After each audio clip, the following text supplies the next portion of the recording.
Compulsory ఈ 25 డిపార్ట్మెంట్కి సంబంధించిన రివ్యూ పెడుతున్నాం.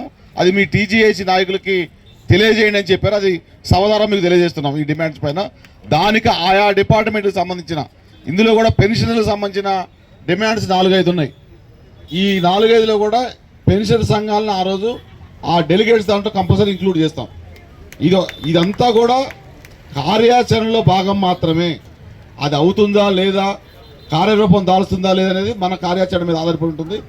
నెక్స్ట్ ఇంకొక విషయం ఏంటంటే, సేమ్ మీరు ఈరోజు ధర్నా కార్యక్రమం పెట్టించారో ఆల్రెడీ టీజీఈజేసీ ద్వారా మనం ఈ నెల 5వ తారీఖున సుందరయ్య విజ్ఞాన భవనే రవి గారు ఫైనల్ అయినట్టుగా చెప్పొచ్చుగా. మ్యాక్సిమం టెంటేటివ్గా సుందరయ్య విజ్ఞాన భవనే అనుకున్నాము.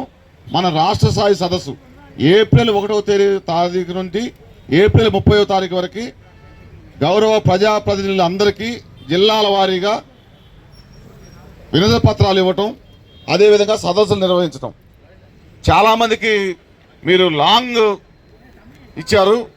ఏప్రిల్ నెలలో సదస్సులు, మే నెలలో నిరసన ప్రదర్శనలు, జూన్ నెలలో మహాధర్నాన్ని పెట్టారు అని కొంతమందికి ఎవరైతే యాక్టివ్గా ఉన్నారో పెన్షన్ సభ్యులు కావచ్చు, టీజీఐసీలో ఉన్న ఉద్యోగ ఉపాధ్యాయ కార్మిక గెజిటెడ్ సంఘాలు కావచ్చు, సీనియర్ సిటిజన్ సంఘాలు కావచ్చు డౌట్ ఉంది. ఇంకా ఇప్పటికీ ఈ రోజుకి మనకు ఉన్న 33 జిల్లాల్లో 33 జిల్లాలు సెక్రటరియట్, అదేవిధంగా హెచ్ఓడిసి కలిపితే 35 బ్రాంచులు, ఇంకా 12 బ్రాంచులకి జేఏసీ నిర్మాణం జరగలేదు. అంటే మన సంఘాలు ఎంత అస్తవ్యస్తమైనాయో, గత ప్రభుత్వం జాయింట్ స్టాఫ్ కౌన్సిల్ లేకుండా, రికగ్నిషన్ లేకుండా ఉద్యోగ సంఘాలని ఎట్లా విధ్వంసం చేసిన దానికి ఇది నిదర్శనం. ఇంకా 13 జిల్లాల జేఏసీ రీకన్స్ట్రక్షన్ అయిన పిదప మాత్రమే మన కార్యాచరణ అమల్లోకి వస్తుంది. రాష్ట్ర టీజీఏసీ పిలిపించిన తర్వాత కూడా సదస్సులు నిర్వహించిన జిల్లాలు ఉన్నాయి. అంటే అంత మేరకు ఉద్యోగ సంఘాలు, ఉపాధ్యాయ సంఘాలు, గెజిటెడ్ సంఘాలు, పెన్షన్ సంఘాలు, కార్మిక సంఘాలు, సీనియర్ సిటిజన్స్ సంఘాలన్నీ కూడా ఎలక్షన్స్ లేకుండా, నిర్మాణం లేకుండా ఈ రోజు వరకు కూడా, ఈ రోజు కూడా మీ సీనియర్లు చాలామందికి తెలిసి ఉంటుంది, 11 సంవత్సరాల నుంచి జాయింట్ స్టాఫ్ కౌన్సిల్ లేదు. సెక్రటరియట్లో కానీ, జిల్లా హెడ్ క్వార్టర్స్లో కానీ జాయింట్ స్టాఫ్ కౌన్సిల్ లేదు. జాయింట్ స్టాఫ్ కౌన్సిల్ నిర్మాణం చేయడానికి ఉండే ఆఫీసర్స్ కమిటీని కూడా ఫామ్ చేయలే. మొన్న జేఏసీ కార్యాచరణ ఇచ్చిన పిదప ఫైల్ మూవ్ అయి సీఎం గారికి పోయింది. నెక్స్ట్ 5వ తారీఖు కూడా ఇక్కడ సుందర విజ్ఞాన భవన్ కావచ్చు, సమ్ అదర్ ప్లేస్ కావచ్చు, రాష్ట్ర స్థాయిలో సదస్సు ఉంది. దానికి కూడా మీ అందరినీ కూడా ఇదే స్ఫూర్తి రావాల్సిందిగా విజ్ఞప్తి చేస్తూ 15వ తారీఖు మళ్ళీ జిల్లాల్లో నిరసన ప్రదర్శనలు పెట్టాం. ఓన్లీ ఇవే డిమాండ్స్, వీటి కంటే కొన్ని డిమాండ్స్ ఎక్కువ ఉన్నాయి. మనం చెప్పుకున్న 5 డిఏలు, ఇంకా 3 నెలలు పోతే 6వ డిఏ, ప్రకటించిన డిఏకి డిఏ అడ్జస్ట్మెంట్కి కూడా ఈరోజు వరకు కంప్యూటర్లో సాఫ్ట్వేర్ తయారు చేయకపోవటం, పిఆర్సీ 22 నెలలైనా దాని మీద శివశంకర్ గారి దగ్గర పోతే 2 చెవుల దాకా నవ్వుతాడు ఆయన. నవ్వు తప్ప ఏముండదు. ముఖ్యమంత్రి గారు ఇవ్వమంటే ఇస్తాం, లేకుంటే లేదు. అంటే గవర్నమెంట్ నుంచి పిలిపిస్తే తప్ప రాదు. పిఆర్సీ డిక్లేర్ చేసినా డిఏ అడ్జస్ట్ అయిపోతాయి. మనకి పిఆర్సీ సమస్య అలానే ఉంది.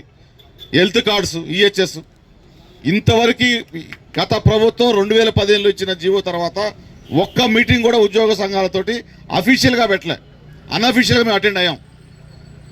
గౌరవ హెల్త్ మినిస్టర్ గారిని కలిసాం, గౌరవ హెల్త్ సెక్రటరీ గారిని కలిసాం. టీజీఐసీ నుంచి ఒక్కసారి కాదు, ఇందాక పెద్దలు చెప్పినట్టు ఫోటో సెషన్ నడిచింది, వెడ్డింగ్ ఫోటో సెషన్ లాగా నడిచింది. అన్నిసార్లు కలిసాం. ప్రీ వెడ్డింగ్, పోస్ట్ వెడ్డింగ్ లాగా నడిచింది. అదే క్లియర్గా చెప్పాం, మేము ఫోటోలు దిగాం, మేము వినతి పత్రం ఇచ్చిన ఫోటో కూడా పేపర్కి ఇవ్వం, మాకు ఏదో ఒకటి సాల్వ్ కావాలి. ఈహెచ్ఎస్ కార్డు, దాంతోపాటుగా మేజరు పెండింగ్ బిల్స్ 2000 సభాధ్యక్షుడు వారు ఇందాక చెప్పారు, 2024 ఏప్రిల్ నుంచి ఇప్పటివరకు రిటైర్ అయిన ఎవరికి కూడా పెన్షన్, రెగ్యులర్ పెన్షన్ తప్ప ఎటువంటి బెనిఫిట్స్ రాలేదు. కొంతమందికి 75 lakhs వరకు రావాల్సి ఉంది, 20 lakhs నుంచి 75 lakhs వరకు. గౌరవ ఉప ముఖ్యమంత్రి వర్యులు మనం బలవంత పెట్టిన పిదప ఫైనాన్స్ మినిస్టర్ హోదాలో మనకు మీటింగ్ పెట్టారు. ముఖ్యమంత్రి గారు అక్టోబర్ 14న ఇచ్చిన హామీ వేరే ఉన్నది. ఫైనాన్షియల్ తప్ప నాన్ ఫైనాన్షియల్ అన్ని క్లియర్ చేస్తామన్నారు.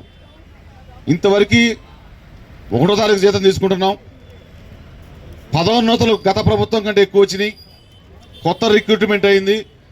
5,000 కోట్ల పెండింగ్ బిల్స్ క్లియర్ అయినాయి. భావ స్వేచ్ఛ ఉంది. ఈరోజు ఈడకు వచ్చి గొట్టాలు బట్టి మాట్లాడగలుగుతున్నాం. ఉన్నది వీటన్నిటి కూడా ప్రభుత్వానికి వినమ్రంగా తల వంచి కృతజ్ఞత తెలియజేసుకుంటున్నాం. కానీ గత 10 సంవత్సరాల నుంచి ఉన్న 450 డిమాండ్లు బేసిక్. ఇప్పుడు మన డిమాండ్స్ కూడా కాదు ఇవి.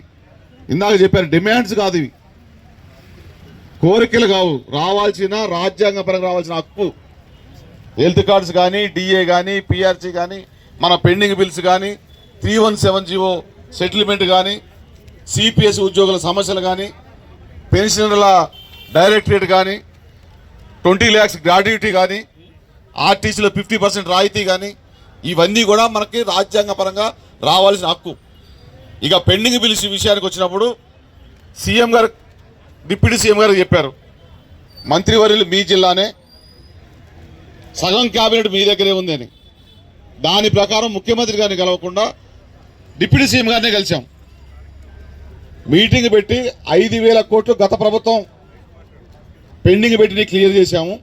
ఈ ప్రభుత్వంలో 5,000 కోట్లు క్లియర్ చేశాము. అంటే 10,000 కోట్ల పెండింగ్ బిల్స్ ఉద్యోగ ఉపాధ్యాయ కార్మిక గెజిట్ అధికారులకు సంబంధించిన క్లియర్ చేశాము. ఇంకా 8,500 కోట్లు పెండింగ్ ఉన్నాయి స్టిల్ ఈ రోజుకి.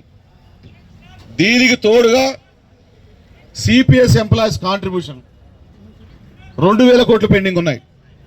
అంటే 10,500 కోట్ల పెండింగ్ బిల్స్ ఈ రోజుకి స్టిల్ పెండింగ్ ఉన్నాయి. మన క్లియర్గా ఉప ముఖ్యమంత్రి గారు హామీ ఇచ్చారు, వచ్చే మార్చి వరకు పెండింగ్ బిల్స్ అన్నీ క్లియర్ చేస్తాం. నెలకు 6,500 కోట్లు క్లియర్ చేస్తాం. ఏప్రిల్ మాసం నుంచి ఒక్క బిల్లు కూడా సప్లిమెంటరీ బిల్లు కాదని చెప్పారు.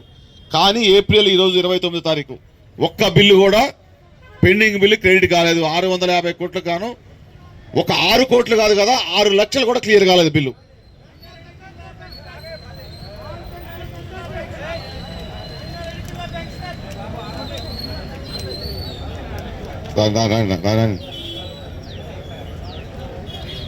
పెండింగ్ బిల్స్ విషయం కాకుండా ఉప ముఖ్యమంత్రి గారు ఇచ్చిన హామీ ఏప్రిల్ మాసం నుంచి ఏ బిల్లు పెండింగ్ కాదు అని.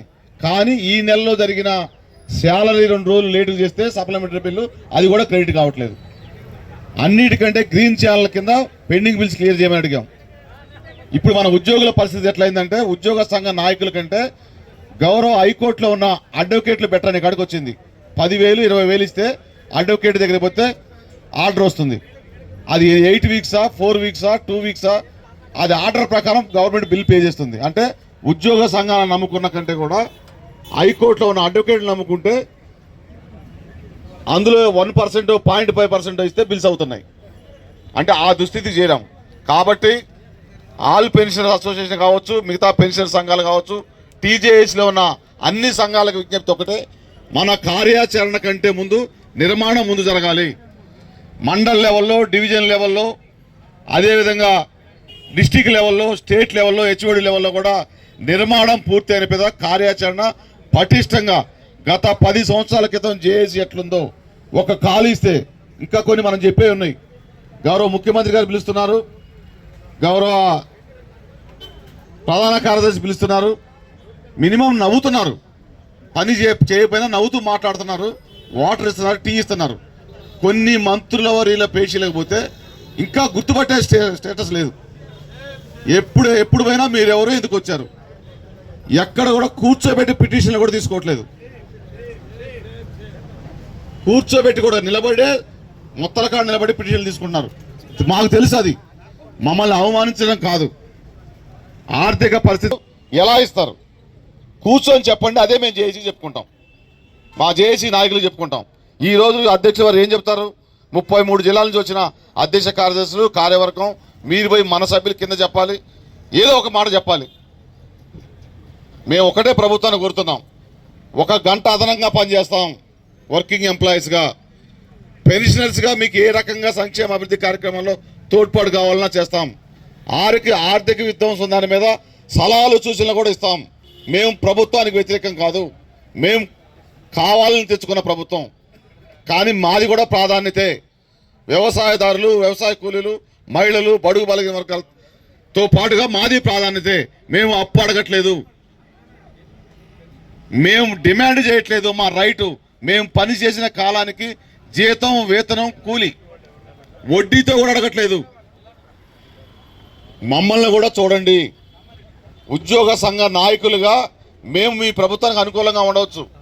మా ప్రాథమిక సభ్యుల అసంతృప్తి వ్యతిరేక దిశగా మారకముందే మా సమస్యల పరిష్కారానికి మార్గం చూడాలని ప్రభుత్వాన్ని కోరుకుంటూ ఈరోజు ఇక్కడ కార్యక్రమానికి విచ్చేసిన అన్ని ఆల్ పెన్షనర్స్ సంఘం కింద ఉన్న పెన్షనర్ సంఘాల అందరికీ, అదేవిధంగా 33 జిల్లాల నుంచి చేసిన అధ్యక్ష కార్యదర్శికి, వివిధ సంఘ నాయకులకి, గౌరవ మాజీ ఎమ్మెల్సీ గారికి, రాష్ట్ర జేఏసీ నాయకులకి అందరికీ కూడా పేరు పేరున ఉద్యమ అభినందనలు.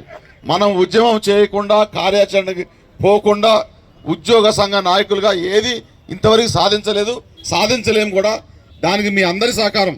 నిన్న ఖమ్మంలో సదస్సు పెట్టాం, 3000 మంది అటెండ్ అయ్యారు. అందులో 1000 మంది పెన్షనర్సే ఉన్నారు. లాస్ట్ వరకు కూర్చుంది కూడా పెన్షనర్సే. లాస్ట్ వరకు మీటింగ్ వరకు చైర్మన్ మాట్లాడే వరకు కూడా సీట్లో కూర్చొని కదలకుంది కూడా పెన్షనర్సే. వర్కింగ్ ఎంప్లాయీస్ 3,50,000 మంది రెగ్యులర్ ఎంప్లాయీస్ ఉంటే మొత్తం మనం 13,31,000 మంది కొత్తగా అపాయింట్ అయిన వాళ్ళు కాకుండా, అంటే 13,31,000 కుటుంబాలు. రాష్ట్ర ఓటర్లలో 3.5% మేము గెలిపించలేకపోవచ్చు. మార్పు తేటానికి మేమే మూల కారణం అవుతాం. మా మాట కూడా మా ప్రాథమిక సభ్యులు వినరు. వినే స్టేజ్ దాటే సిచ్యువేషన్ తెచ్చుకోవద్దు. 13,31,000 మంది ఉద్యోగులు, 206 సంఘాలు, 33 జిల్లాలు, హెచ్ఓడి బ్రాంచ్లు, సెక్రటరీ బ్రాంచి, ప్రతి కార్నర్లో ఏ పొలిటికల్ పార్టీకి కూడా ప్రతి గ్రామంలో వాళ్ళ శాఖ ఉండకపోవచ్చు, కానీ మా ఎంప్లాయీ ఉంటాడు, మా పెన్షనర్ ఉంటాడు. కాబట్టి మేము ఇప్పటికి కూడా గౌరవ ముఖ్యమంత్రి వర్యుల్ని, మంత్రి వర్యుల్ని, ప్రభుత్వాన్ని మీద మాకు పూర్తి విశ్వాసం ఉంది, ఇస్తారని. ఇంకా అది ఇచ్చేదో డ్యామేజ్ కాకముందే వాళ్ళని కోరుకుంటూ ఈ అవకాశం ఇచ్చిన అధ్యక్షుల వారికి, ఈ కార్యక్రమానికి ప్రత్యేకంగా ఆహ్వానించిన సంఘం మొత్తానికి, సీనియర్ సిటిజన్లు అందరికీ కూడా పేరు పేరున తెలంగాణ గెజిటెడ్ ఆఫీసర్స్ అసోసియేషన్ 50,000 పక్షాన, అదేవిధంగా 13,31,000 టీజీఈ జేఏసీ పక్షాన కృతజ్ఞతలు తెలియజేసుకుంటూ, కొంత లీస్ట్ కాదు ఇది. ఈరోజు ఎవరో మనం టీజీఈ జేఏసీ అని పెడితే టీజేఏసీ అని ఒక గ్రూపుల్లో పెడితే కన్ఫ్యూజన్ క్రియేట్ అయింది. మన ఉద్యోగ సంఘాలు, మన మిత్రులు కోరుతున్నాం, పదవులు కావాలి అంటే రాజకీయాల్లో చేరండి. ఉద్యోగ సంఘాల్లో పదవులు కావాలంటే మేము ఇస్తాం, రండి. మా పదవులు వదిలిపెట్టి పెన్షనర్స్ ఇస్తారు, మేము ఇస్తాం.